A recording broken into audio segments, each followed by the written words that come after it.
There is a low rise of dry ground in the coastal plain of southern Mexico, near where the slow rivers of the Gulf lowlands lean toward the sea, and it was on this rise that La Venta stood. The land around it is not the land of high cities. It is flat country, a country of standing water and slow drainage, of mangrove at the river mouths and reed beds in the shallows, of seasonal swamp that fills in the rains and draws back in the dry months. The rise itself sits on a salt dome, a swell of older ground pushed gently upward beneath the floodplain, and that swell lifted perhaps 2 square miles of firm earth a little above the reach of the floods. To stand on it was to stand on almost the only solid footing for a great distance in any direction, with the wetlands spreading outward to a horizon that held no hills, no outcrops, and no stone of any kind. The rivers near it moved without hurry, looping back on themselves, leaving oxbow lakes and old channels in the soft ground, and the water of them was warm and brown with the silt of the interior. Rain came heavily in its season, and the basin filled, and the firm island became more truly an island, ringed and sometimes nearly islanded by the spreading water. And then the dry months returned, and the water withdrew, and the levees along the channels emerged again, dark and fertile, ready for the planting.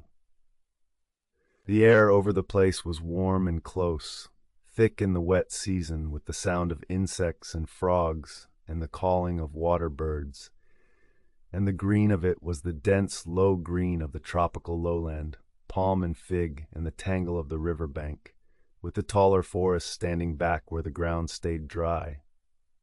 From the rise the people who built here could look out across the reeds and the mirrored water and see no material for monuments anywhere in the visible world. No quarry, no ledge, no boulder in a field. And yet it was here, on this clay and sand and shell, with the nearest building stone many days away, that they chose to raise one of the earliest great ceremonial centers of the Americas. The choosing of the place was the first measured act. The ground was high enough to build on and low enough to flood, set among rivers that were themselves the roads, close to the marine and estuarine richness of the coast, and within reach, by water and by carrying, of the distant uplands where the stone and the green minerals lay. The site was not defended by walls and did not need to be, for the swamp was its own boundary, and the long axis the builders would lay across the rise answered not to any enemy, but to the sky and the water and to whatever order they carried in their minds. The stones that would come here did not belong to this ground. They were brought to it. And that carrying, more than any natural gift of the place, is what the rise on the salt dome remembers.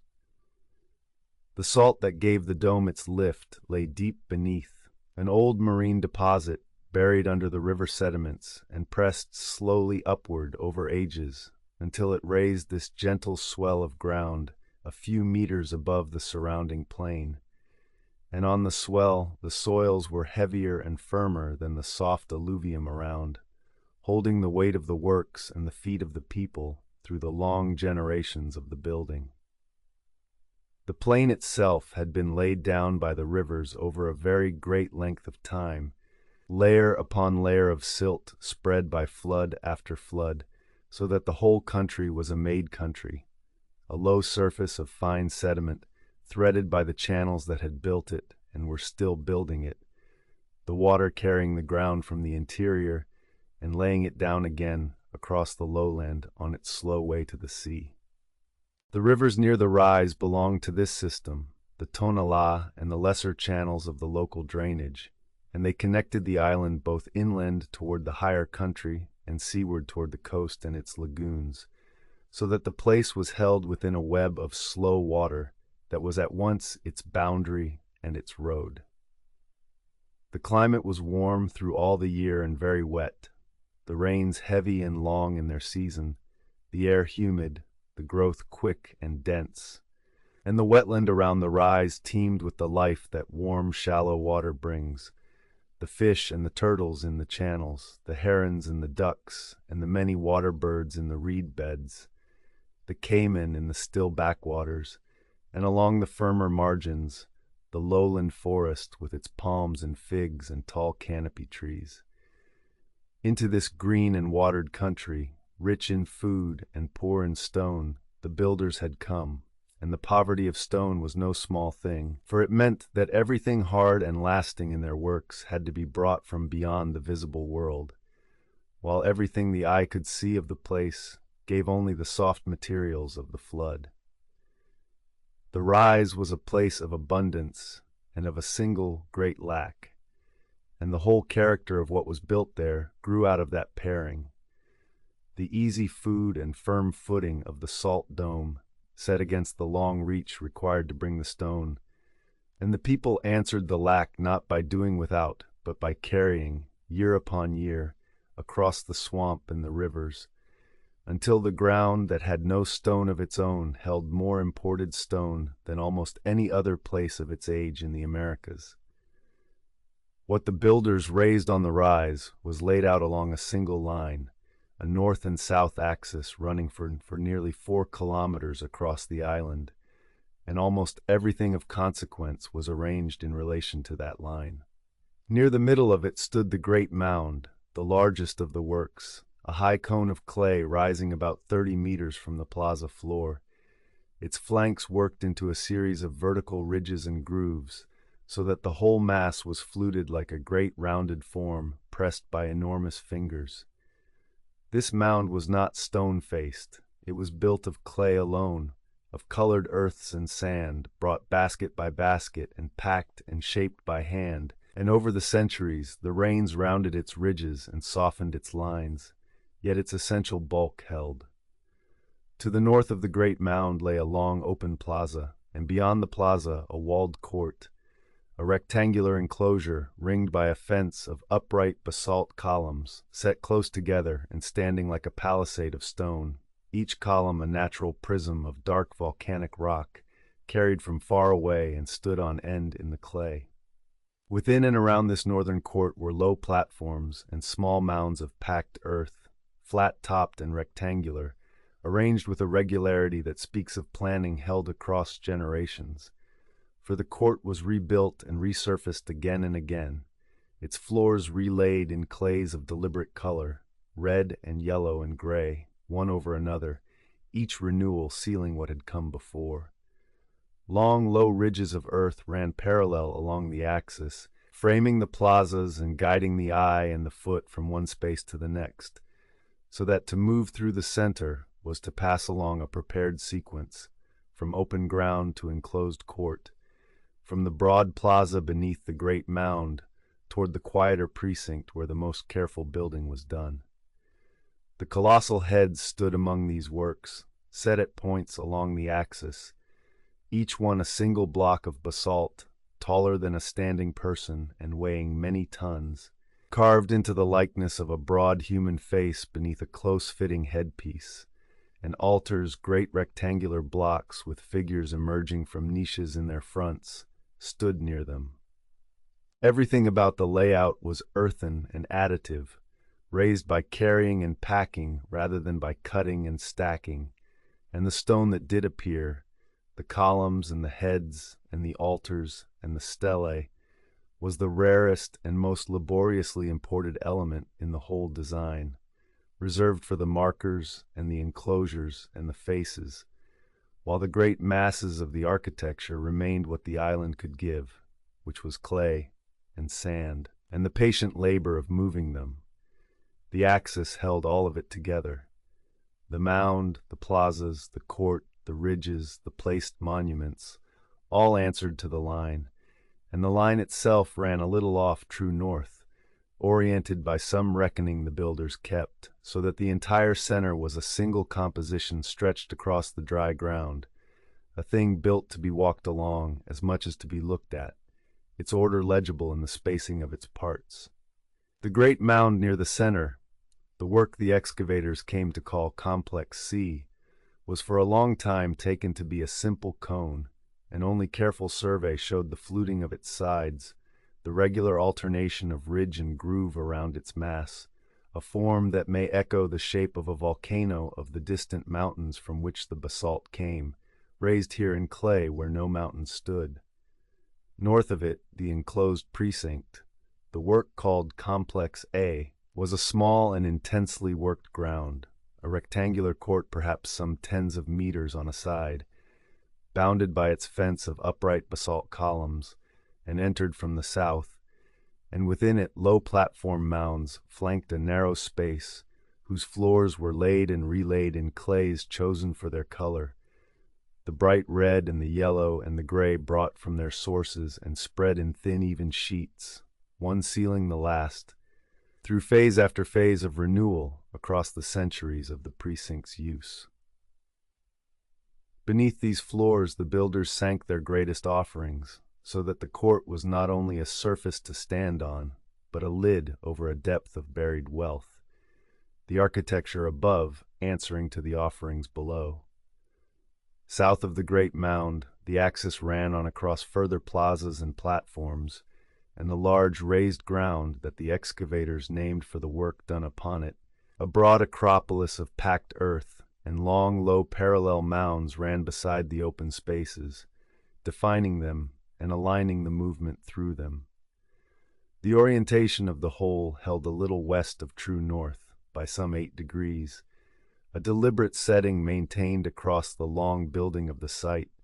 so that the axis pointed not quite to the pole, but to whatever the builders reckoned by, and every mound and court and placed monument took its bearing from that line. The materials of the architecture were almost wholly earthen, the clays and sands and the crushed shell and the colored fills, raised by carrying and shaped by packing and facing, and the only stone in the great masses was the imported basalt of the column fence and the monuments and the buried tombs, so that the visible architecture and the hidden architecture answered to 2 different economies, the earth that the island gave freely, and the stone that the distance gave only at great cost. Walls of pole and thatch and perishable building once stood upon the platforms, the temples and the shelters of the ceremonial ground, and these have gone entirely, leaving only the earthen forms that bore them, so that what survives of the architecture is the substructure,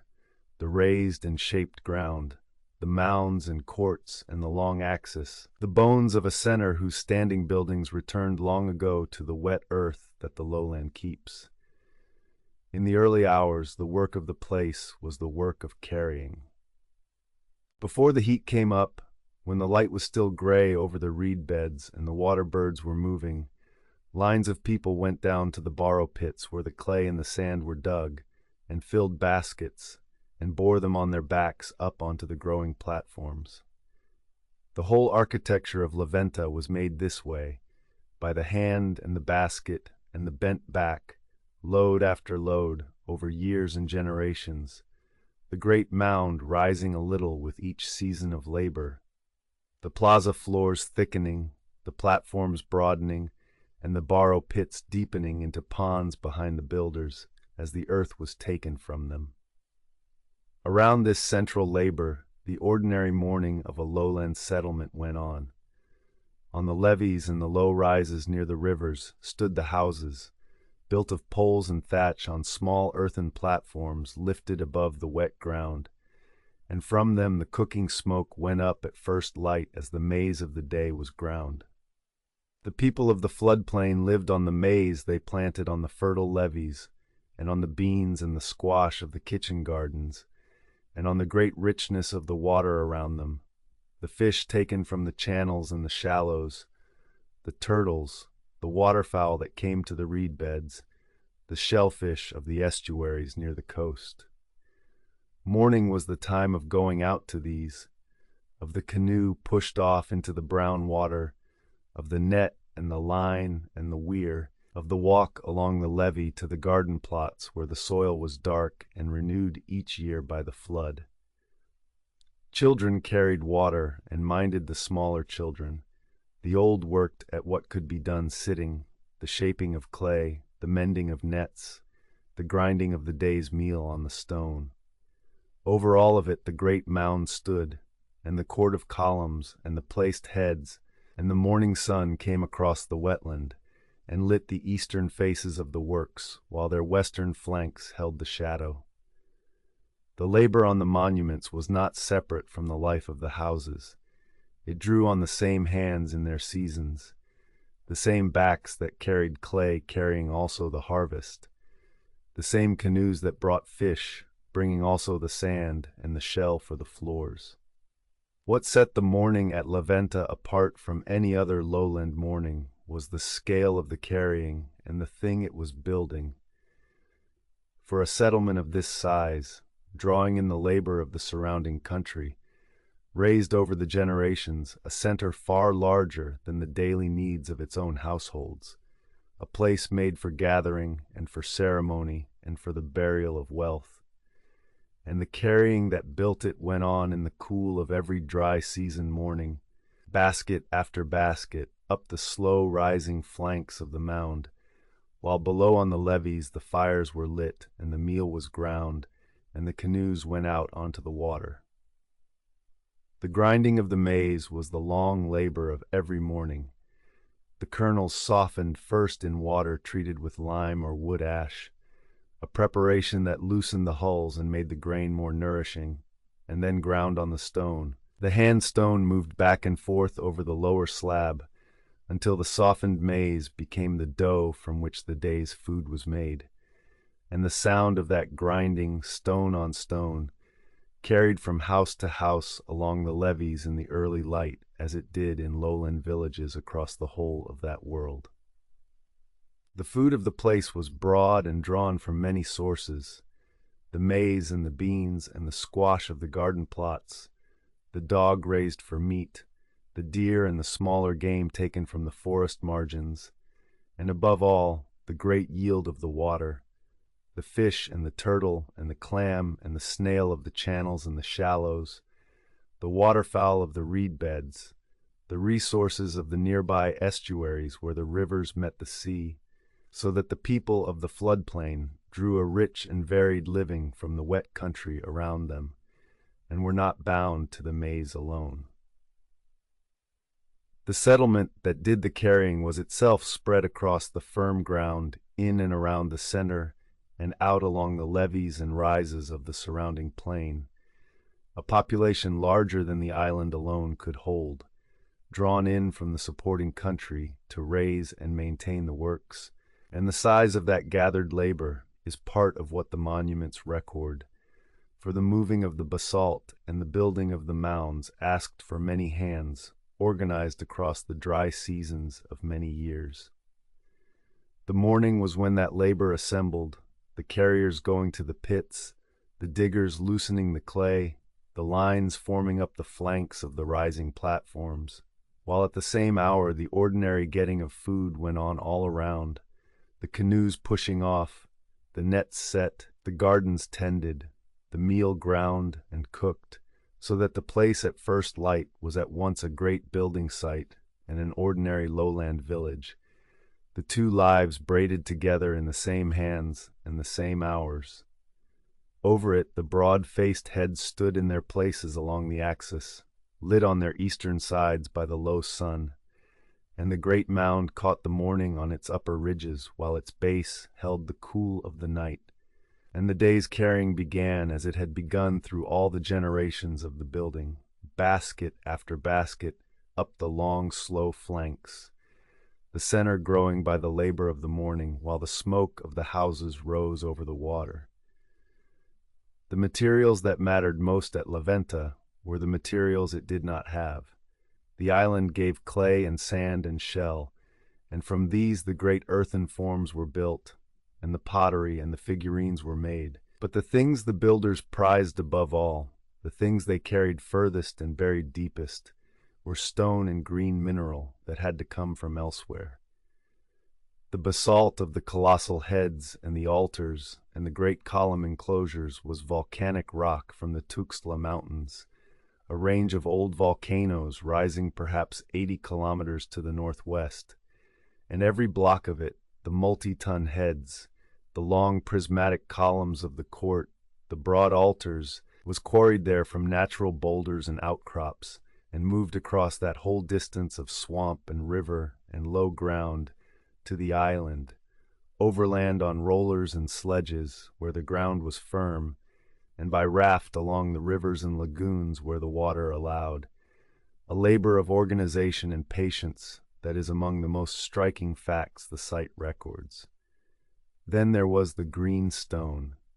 Beneath the plazas and the court, the builders buried serpentine by the literal ton, blocks of blue, green, and gray-green stone, laid in great pits, in courses many layers deep.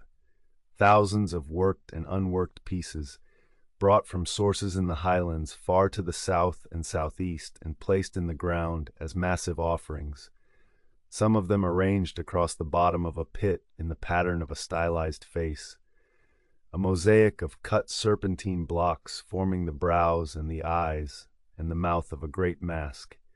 and then the pattern complete, covered over deliberately with layers of colored clay, so that the made face went down into the dark beneath the plaza floor and was not seen again. Jade and other fine green stones were worked into polished celts, smooth axe-shaped blades never meant for cutting, and into figurines and ornaments,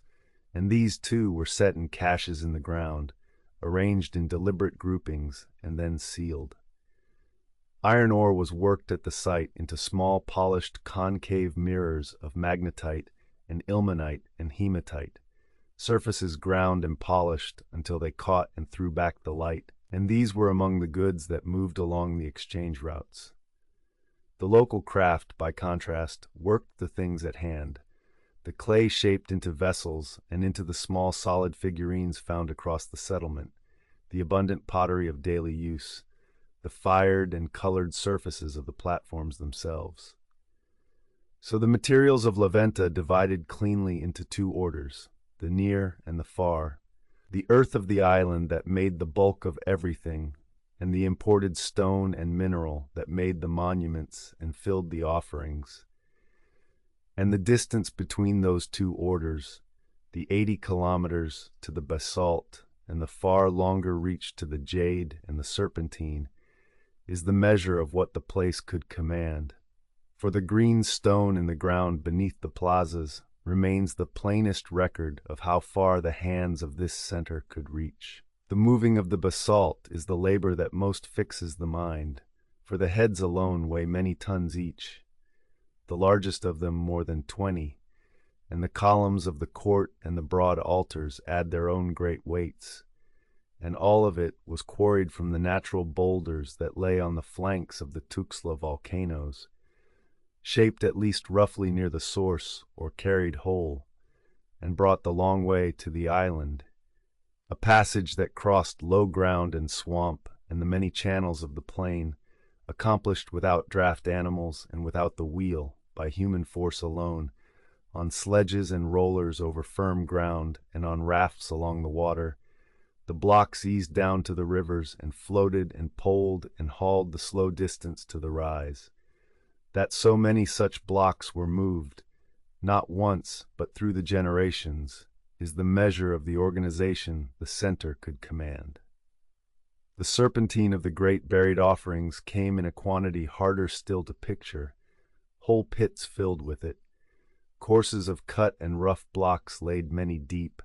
the green stone consigned to the ground by the literal ton, and its sources lay in the highlands far to the south and the southeast, beyond the lowland entirely, in country reached only by long routes over mountain and valley. The jade, the rarer and finer green stone, the bluish and the deep green, was worked into the celts and the figurines and the ornaments, polished to a smooth and even surface, and it too came from far, from the one great source region of that whole world, the valley of the Motugua, away to the southeast. The mirrors were ground from iron ores, the magnetite and the ilmenite and the hematite, worked into small concave discs and polished until the dark stone took a shine that gathered the light and threw it back, objects of great labor and, it seems, of high value, carried in the exchange to distant places. Against all this imported richness, the local craft worked the soft materials of the island. The clay turned on no wheel but built and shaped by hand into the abundant pottery and into the small solid figurines that lie scattered through the deposits of the settlement, some of fine white clay, the surfaces sometimes coated with the red of cinnabar or hematite, and the made earth of the platforms themselves, fired and colored, was a kind of material craft on the largest scale. So the materials of Venta record two reaches at once, the short reach into the island's own clay, and the long reach across mountains and lowlands to the basalt and the serpentine and the jade and the obsidian and the ore, and the deeper the excavators dig beneath the plazas, the more plainly that long reach is written in the green stone given by the ton to the dark ground. Venta sat at the head of a long reach of exchange that ran across much of Mesoamerica, and the goods buried in its ground came from sources scattered over hundreds of kilometers of mountain and coast and valley. The green stone alone tells of distances that are hard to credit for a center built of clay in a coastal swamp. Serpentine and jade and related minerals came from the highland sources of the south and the southeast, from the country that is now Guerrero on the Pacific side, and from the far valley of the Motagua away to the southeast, near the highlands of present-day Guatemala, carried over routes that crossed mountain and lowland alike to reach the Gulf Plain. Obsidian, the volcanic glass worked into blades and tools, came to the site from several distant volcanic sources, each with its own signature in the stone, so that a single floor at Venta might hold glass from more than one far mountain. The basalt of the monuments came from the nearer Tuxtlas, and the iron ores for the polished mirrors came from their own sources, and finished mirrors and worked ornaments moved outward in turn to other centers. The roads of this trade were mostly water. In a country of rivers and lagoons and coastal shallows, the canoe was the carrier, and the slow brown channels that looped through the floodplain were the highways along which stone and food and finished goods were moved between the lowland centers and toward the interior, while overland portages and paths joined the navigable stretches and climbed toward the highlands where the green stone lay. What moved was not only material but pattern, for the imagery worked into the stone of Venta, the broad-faced figures, the word jaguar mouths, the seated rulers in their niches, appears in related forms across great distances of Mesoamerica in the same centuries, on portable objects of jade and on carved stone and in pottery,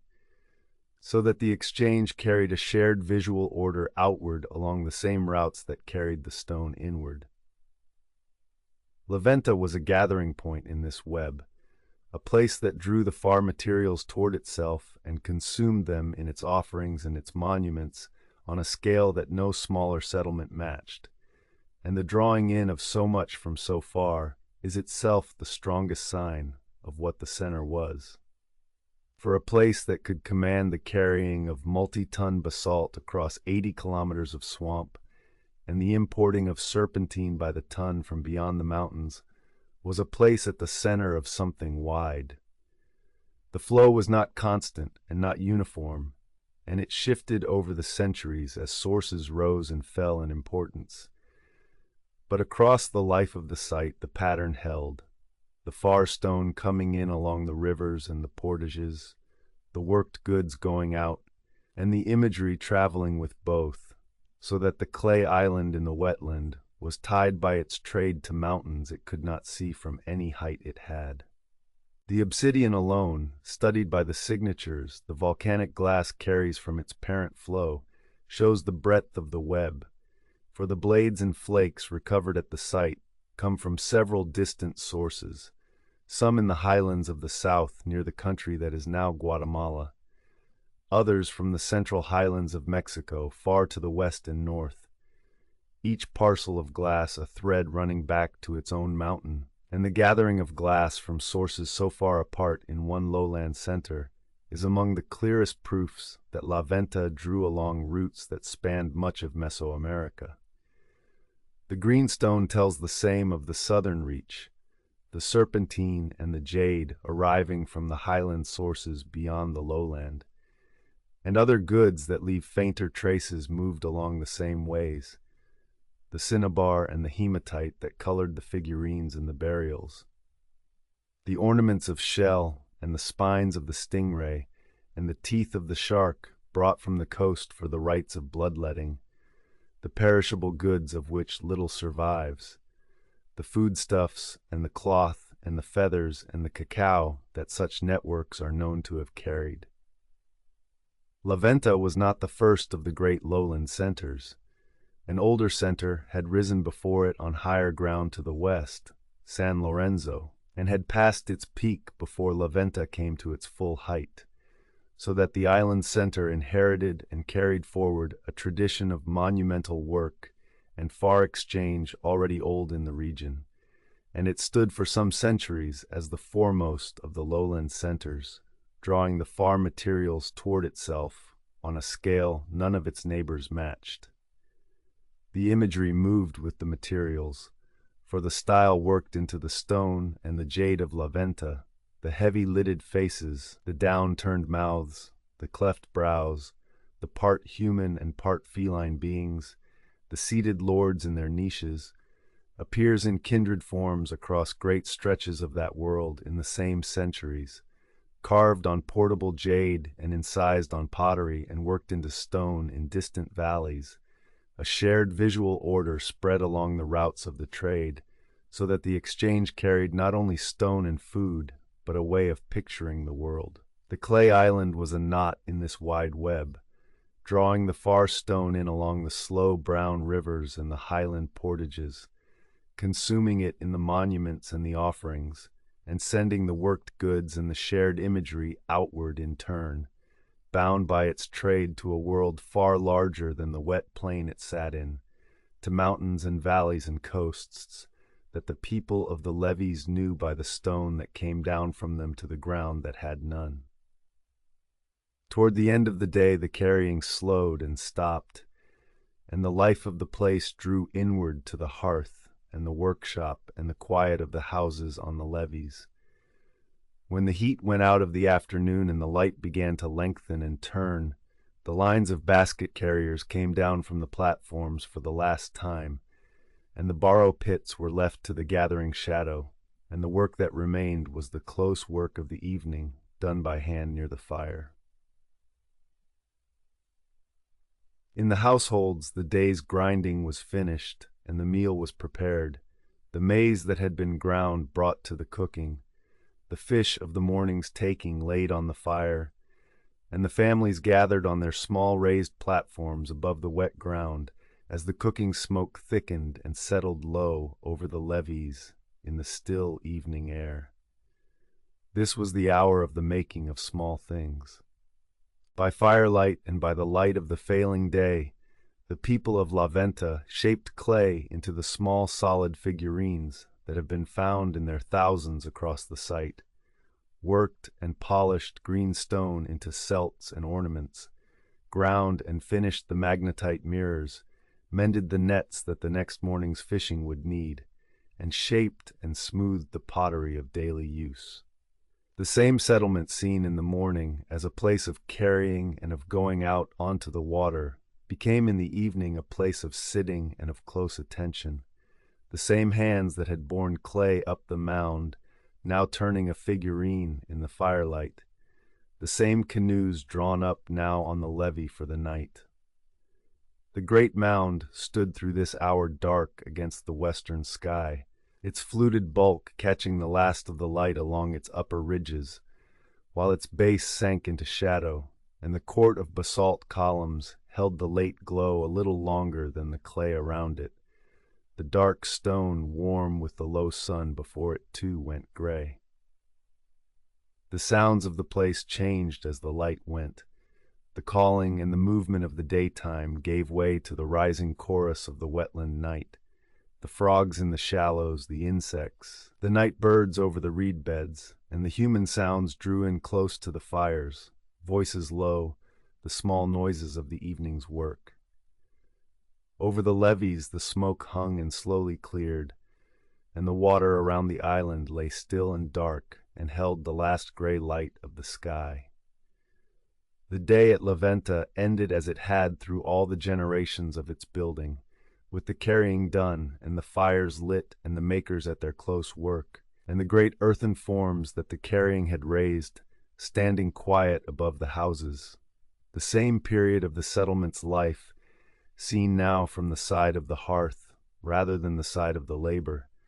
the rest at the end of the day, as much a part of the place as the work at its beginning. The lapidary work especially belonged to this quiet hour, for the shaping of jade and serpentine was slow and patient labor that asked for steady light and steady hands. The green stone sawn with cord and sand, ground against harder stone, drilled with a turning shaft and an abrasive, and polished long and gently until the surface came up smooth and even, and the deep color showed. Work measured not in hours but in days for a single fine celt or figurine, the kind of making that suited the settled evening better than the heat of the carrying day. By the fires the small things took their shape, the figurines pinched and modeled from the clay and set aside to dry, the pottery smoothed and burnished before its firing, the magnetite of the mirrors ground and turned and brought slowly to its shine, the celts polished by the patient stroke, and around this making the ordinary close of the household went on, the food shared, the children gathered in, the talk low in the thickening dark. The meal of the evening drew on the morning's taking and the garden's yield, the maize dough cooked on the fire, the fish and the turtle of the channels, the beans and the squash, and the smoke of the many small fires rose and spread and settled low along the levees in the still air, so that a faint haze hung over the houses as the light failed. Out beyond the houses the center stood into the dusk, the great mound, a dark rounded mass against the last of the western light, its high ridges holding the glow a moment after the plaza below had gone into shadow, the court of basalt columns dark and warm, the placed heads losing their faces to the gathering gray. The sounds of the day gave way by slow degrees to the sounds of the wetland night, the frogs taking up their chorus in the shallows, the insects loud in the reeds, the night birds calling over the water, and the human voices drew in close and low around the fires until they too grew quiet. It was the same settlement, the same generation, the same period of the long life of the place, that the morning had shown as labor and as the going out onto the water, seen now from the other side, the side of the hearth, and the patient hand, and the gathering dark, and the two faces of the day, the carrying and the making, the going out and the drawing in, were both of them the ordinary substance of the years through which the center rose, the work of the light hours and the rest, and the close craft of the evening, together filling the days of the people who built upon the rise. The ceremonial life of Venta is legible above all in what was put into the ground, more than in any standing temple of wood and thatch, which has not survived. The ritual of the place is recorded in burial, in the deliberate placing of great wealth beneath the floors, and the deliberate covering of it over. The northern court, the enclosure ringed by its basalt columns, was the most carefully and repeatedly worked of all the precincts, its floors relaid in colored clays time after time, and beneath it lay tombs, among them a tomb built of basalt columns, walls and roof alike of the long dark prisms set together to make a chamber, within which were laid the dead with offerings of jade and other fine things. Beneath the plaza floors and the platforms lay the great offerings, the massive pits filled with courses of serpentine blocks laid many layers deep, thousands of pieces of green stone brought from far and consigned to the dark, and among them the buried mosaic pavements, the great masks of cut serpentine laid out across the floor of a pit in the pattern of a face, and then, complete, buried under layer upon layer of colored clay, made and hidden in the same act. Caches of polished jade celts were set upright in the ground in deliberate arrangements, and groupings of small jade and serpentine figurines were placed standing in careful tableau, ranks of little figures set facing one another before a row of celts. The whole scene composed beneath the floor and then sealed, found again only by the excavators who lifted the clay above them and saw the arrangement undisturbed. Above ground, the markers of the ceremonial axis stood through it all. The colossal heads with their broad, still faces, the great altars with figures seated in their niches and emerging from them as if from the mouth of a cave, the carved stelae with their standing figures and their borders of low relief, each set at its place along the line, and each a fixed point in the prepared sequence of the center. The orientation of the whole, the long axis running a little off true north, held the ritual order to the sky, and to some reckoning the builders kept and did not write down, and the repeated burial and renewal, the relaying of the floors, the sealing of one offering and the placing of another above it, gave the precinct a depth in time as well as in earth, layer over layer, each generation building on and covering what the last had set down. The ground holds what the records do not. There is no writing here to tell the names of the buried or the words of the rites, and what remains is the act itself, the wealth carried in from far away and given to the earth, the faces made and hidden,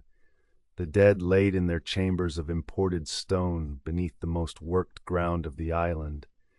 the whole of it a ceremony recorded in placement and in covering, and in the patient renewal of the sacred precinct across the centuries of the center's life. The great buried offerings beneath the northern court were among the largest deliberate deposits of worked stone known from that whole world. Vast pits dug down through the made ground and floored and filled with serpentine blocks laid in many courses, hundreds upon hundreds of pieces in a single offering, the whole then capped with clay and built over, the labor of bringing the green stone from beyond the mountains spent all at once and given to the dark where no eye would see it again until the excavators came. The buried mosaic pavements were a stranger gift still, for in these the serpentine blocks were cut and laid across the floor of a pit in a deliberate pattern, a great stylized face or mask, the brows and the eyes and the mouth and the cleft of the design picked out in the placed stone, the made image complete and then immediately covered, layer of colored clay over layer, so that the face was built only to be hidden, the making and the burying a single continuous act. The figurine offering that the excavators numbered among their finds was a scene in miniature, a group of small standing figures of jade and serpentine and one of rougher stone, set upright in the sand in a close arrangement, ranked and facing as if gathered for some purpose, with a row of polished celts standing behind them like a screen,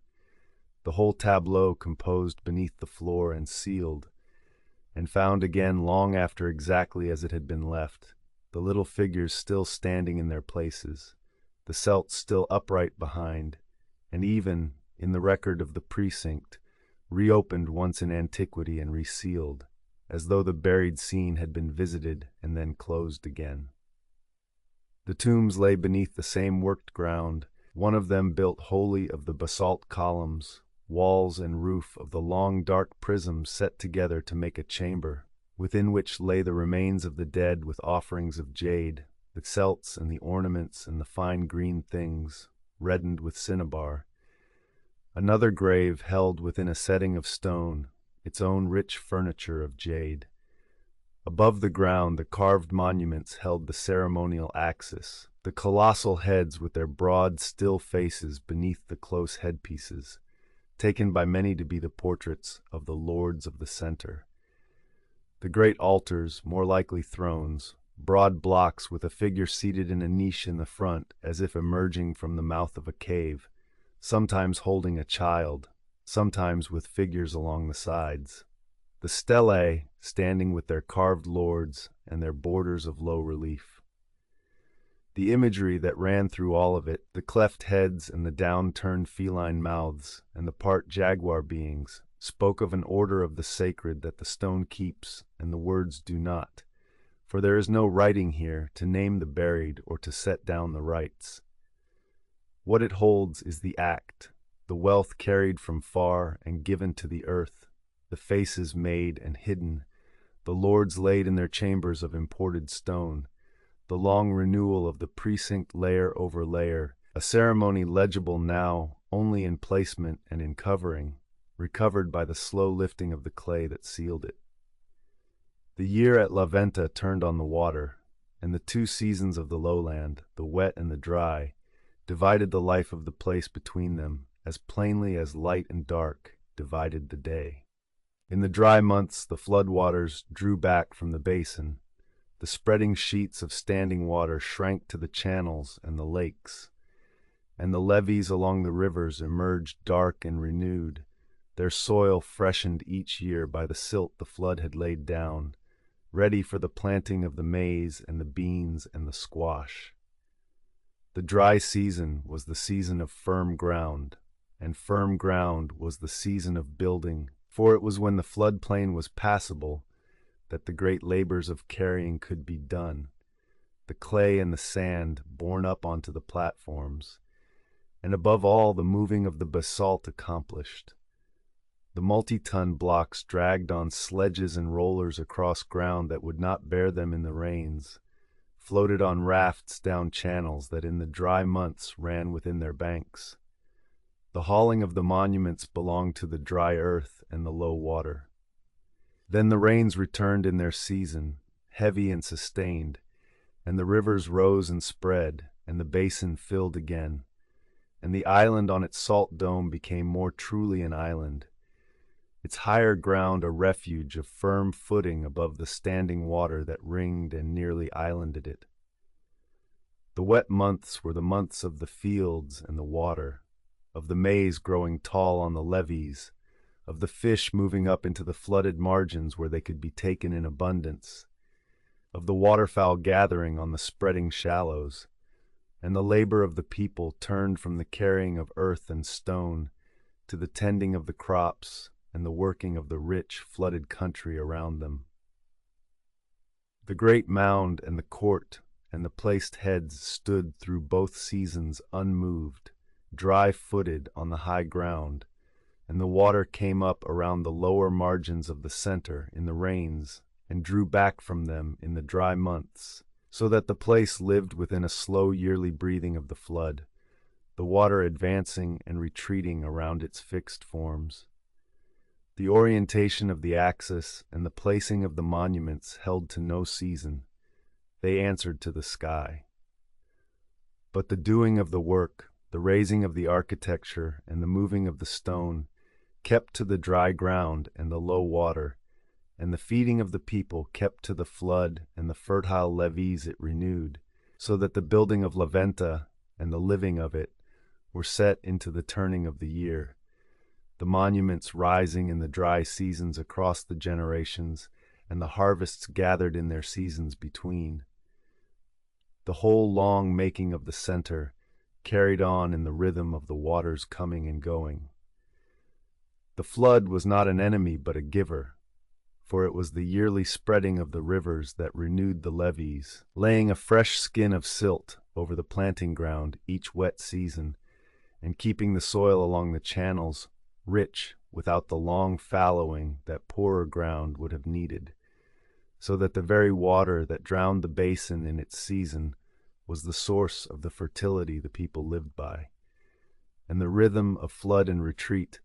was the rhythm of their plenty as much as of their labor. The planting followed the falling water, the maize set on the drying levees as the flood drew back, growing through the warm months, and the harvest came in its turn, and between the harvests the water rose again over the lower ground, and the fishing followed the same turning, for as the rivers spread into the flooded margins, the fish moved out with them into the shallows where they could be taken in their season in great number.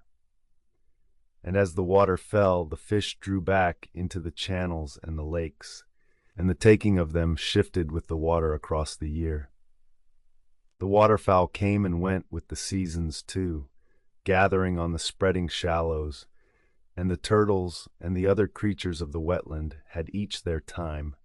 so that the wet country offered a moving abundance that the people followed through the year, the fields in their season, and the water in its season, the labor and the food alike set into the turning of the flood. The great building belonged to the dry ground, as the carrying of the basalt did, the hauling of the heavy stone possible only when the swamp had firmed and the channels had drawn within their banks, so that the rise of the monuments was paced by the dry seasons across the generations, a little done each year when the ground would bear it, and through the rains the work of the earth gave way to the work of the fields and the water.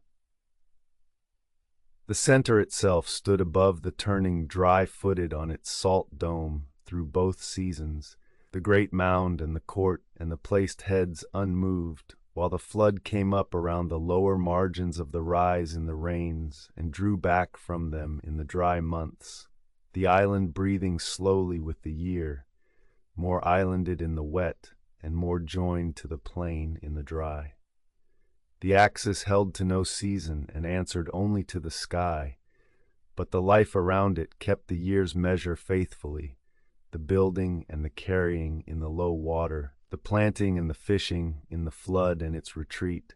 the whole long raising of Venta set into the patient annual turning of the water that made the country and fed the people and paced the work, season after season, through the centuries of the center's growth. Around 400 years before the present era, the center on the island was no longer maintained. The long labor that had built it, the carrying and the packing and the renewing of the floors, came to its end, and the things that mark the active life of the place, the carving of new monuments, the laying of new offerings, the relaying of the colored floors of the court, ceased to be done. There was no sudden ending that the ground records, no layer of burning across the whole, no sign of a single catastrophe that emptied the island in a season. What the evidence shows is rather a stopping, a winding down of the works, and a turning of the wider region's life toward other places.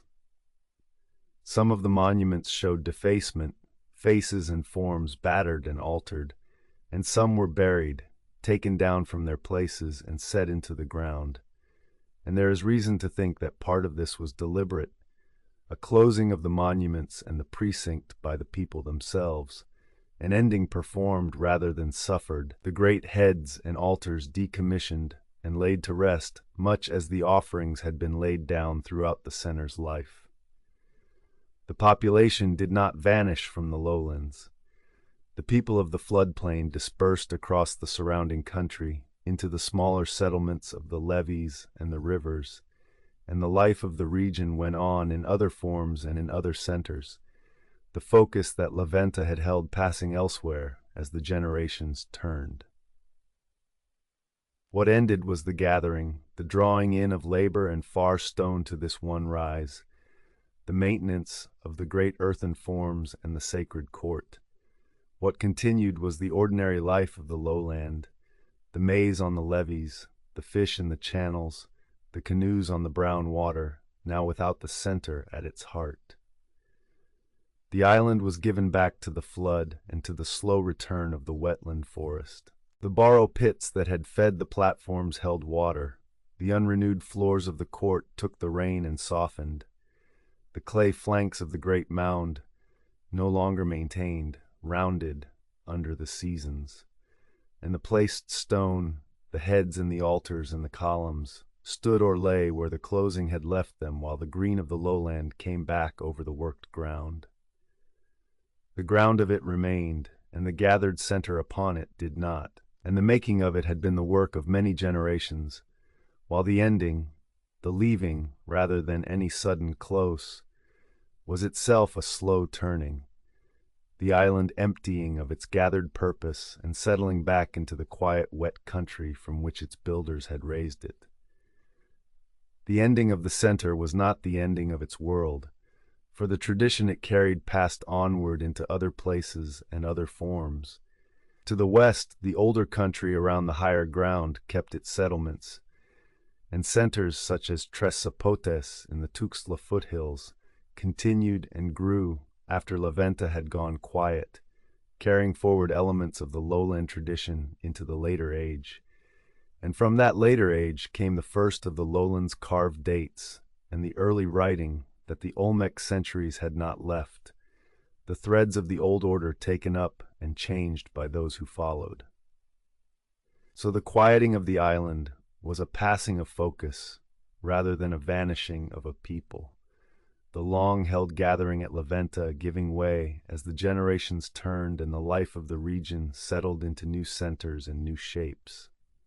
The mutilation and burial of the monuments at the close remains among the harder things to read, for some of the heads and altars were battered, their surfaces hacked and pitted, their forms altered, and some were taken down and laid in the ground. And whether this was the work of the people of the center, closing their own monuments in a final rite, as the offerings had been closed all through the life of the place, or the work of others, or some mingling of the two across the years of the ending, the ground does not plainly say. What it shows is that the monuments did not simply stand and weather, but were in many cases deliberately handled at the close, decommissioned and set to rest. After the carving stopped and the floors went unrenewed, the wet country began its slow return, the rains softening the unmaintained surfaces, the borrow pits standing full of water, the clay flanks of the great mound rounding under the seasons, the lowland growth creeping back over the plazas and the buried offerings, the levees still planted by those who remained, but the center at their heart no longer fed by the carrying that had built it. The ground of it remained, and the gathered purpose upon it did not, and the making had been the patient work of many generations of dry season labor, and the ending was its own slow turning, a leaving and not a sudden end. The gathered purpose of the place dispersing back into the ordinary life of the plain, the great earthen forms left standing on their rise to the flood and the forest, the carried stone left where the closing had set it, and the island that had drawn so much from so far settling back at the last into the still wet country that had always surrounded it. What remains of La Venta now lies in the state of Tabasco, on the same low rise in the same coastal plain, an archaeological zone of earthen forms grown over with grass and tropical growth, much changed by the centuries and by the nearness of the modern world. The great mound still stands, eroded from its fluted cone to a high rounded ridge of clay, its ancient lines softened by more than 2,000 years of rain, yet its bulk unmistakable above the flat ground, and the long axis of the center, the plazas and the platforms and the ridge mounds, can still be read in the swells and hollows of the surface, where the builders raised and packed their colored earths. The northern precinct, the court of the basalt columns and the offerings beneath it, has been excavated and mapped, the buried serpentine masks lifted and recorded, the tombs of dark prismatic stone opened, the ranked figurines found standing in their sealed tableau exactly as they had been placed. And from this careful uncovering the order of the sacred ground has been recovered layer by layer. Several of the colossal heads and the great altars were moved in the 20th century from the disturbed ground near the modern town to an open-air park in Villahermosa, where they stand now among the trees, the broad still faces and the seated figures of the altars set out to be walked among, lifted from the floodplain that made them, but holding the likeness the Olmec carvers gave them. The ground of the site itself was disturbed in places by 20th century industry that came to the oil-rich coast, and the setting of the ruin is no longer the unbroken wetland of its building. Yet the central earthen forms endure on their rise, surveyed and protected, the borrow pits still holding water, the great mound still lifting its rounded mass into the lowland sky. The stones that the island never held still record the reach of the people who carried them. The basalt from the far mountains and the green stone from beyond them, given to this ground and given back by the excavators. And the long axis still runs its measured line across the rise a little off true north, oriented as the builders left it. The recovering of the place has been the slow work of the present age, begun when travelers early in the 20th century came upon the great mound and the carved stone among the lowland growth, and recorded what they saw, and carried forward through the middle of the century by the excavators who opened the northern precinct and found the buried offerings, the serpentine masks beneath the floors, the figurine tableau standing in its sand, the tombs of basalt column, and who mapped the long axis and traced the phases of the relayed floors, so that the order of the sacred ground was lifted layer by layer into the record. Their work, and the work of those who came after, has set the center within its time, the ceramics and the radiocarbon placing its great age between roughly 900 and 400 years before the present era, and has tied the buried stone to its distant sources by the patient study of the material, the basalt to the tuxtlas, the obsidian to its far flows, the green stone to the southern highlands. The monuments themselves were in part removed for their keeping. Several of the colossal heads and the great altars and stelae lifted from the disturbed ground near the modern town and carried to an open-air park among the trees in the city of Villahermosa, where they stand now in a setting made for them. The broad still faces and the seated figures of the thrones set out along quiet paths to be walked among, taken from the floodplain that shaped them, yet holding the likeness the carvers gave. The ground of the site itself met the modern world in the oil-rich coast, and 20th century industry and an airfield disturbed parts of the ancient surface near the town, so that the setting of the ruin is no longer the unbroken wetland of its building. Yet the central earthen forms endure on their rise, surveyed and protected, the rounded mound still lifting its mass into the lowland sky, the plazas and the platforms still legible in the swells of the ground, the borrow pits still holding their water. The stones remain. The basalt that the island never held still records the reach of the hands that carried it. The green stone given back from the offerings still measures the distance the center could command, and the long axis still runs its line across the rise a little west of north, set as the builders left it. And at the end of the day, when the light goes long and low across the plain, and the rounded mound darkens against the western sky, and the grass over the buried offerings turns to gray, and the wetland sounds rise as they once rose over the levees of the living center, the place keeps what it has kept since the carrying stopped, the worked earth and the carried stone holding the pattern of a city raised by hand on ground that gave it nothing but a place to stand, the site still there in the gathering dusk, quiet above the water,